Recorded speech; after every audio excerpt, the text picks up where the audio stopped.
വലിയ ഡെക്കറേഷൻ ഒന്നും വേണ്ട.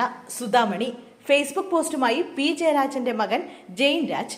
അമൃതാനന്ദമയെ ആദരിച്ച സംസ്ഥാന സർക്കാരിന്റെ നടപടി വിമർശിക്കപ്പെടുന്നതിനിടെ പോസ്റ്റുമായി മുതിർന്ന CPM നേതാവ് പി ജയരാജന്റെ മകൻ ജെയിൻ രാജും രംഗത്ത്.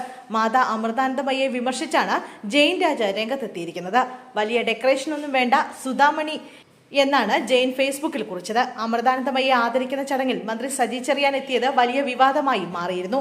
ഈ സാഹചര്യത്തിലാണ് വിമർശനവുമായി ജെയിനും രംഗത്തെത്തിയിരിക്കുന്നത്.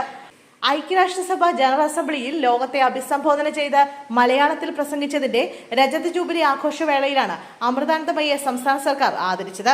അമൃത വിശ്വവിദ്യാപീഠം അമൃതപുരി ക്യാമ്പസിൽ നടന്ന ചടങ്ങിൽ വകുപ്പ് മന്ത്രി സജി ചെറിയാനാണ് ആദരിച്ചത്. മാതാ അമൃതാനന്ദമയുടെ 72ാം പിറന്നാൾ ആഘോഷത്തോടനുബന്ധിച്ച് നടന്ന പരിപാടിയിലായിരുന്നു ആദരം. ചടങ്ങിൽ വെച്ച് മന്ത്രി സജി ചെറിയാൻ അമൃതാനന്ദമയ്ക്ക് ആലിംഗനവും സ്നേഹചുംബനവും നൽകിയിരുന്നു.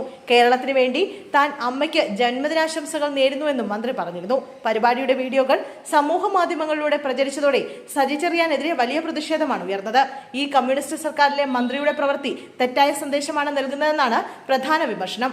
സുധാമണി എന്നായിരുന്നു അമൃതാനന്ദമയുടെ ആദ്യകാല പേര്. പിന്നീട് അമൃതാനന്ദമയി എന്ന പേര് സ്വീകരിക്കുകയായിരുന്നു.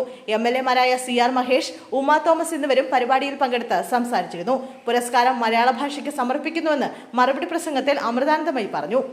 അതേസമയം ഇന്ന് മാതാ അമൃതാനന്ദമയുടെ 72ാം ജന്മദിനമാണ്. അമൃതപുരിയിലെ ആഘോഷത്തിൽ BJP അഖിലേന്ത്യാ അധ്യക്ഷനും കേന്ദ്രമന്ത്രിയുമായ JP നദ്ദയടക്കം രാഷ്ട്രീയ സാമൂഹ്യ സാംസ്കാരിക രംഗത്തെ പ്രമുഖർ ആശംസ അർപ്പിക്കാനെത്തി. യുദ്ധം കൊണ്ട് ബുദ്ധിമുട്ട് അനുഭവിക്കുന്നവർക്ക് സമാധാനമുണ്ടാകണമെന്ന പിറന്നാൾ സന്ദേശമായി മാതാ അമൃതാനന്ദമയി പറഞ്ഞു. Suresh Gopi, George Kurian, KC Venugopal MP, Shashi Tharoor, Vellappally Natesan തുടങ്ങി രാഷ്ട്രീയ സാമൂഹ്യ സാംസ്കാരിക രംഗത്തെ നിരവധി പേർ ആശംസ അർപ്പിക്കാൻ എത്തിയിരുന്നു.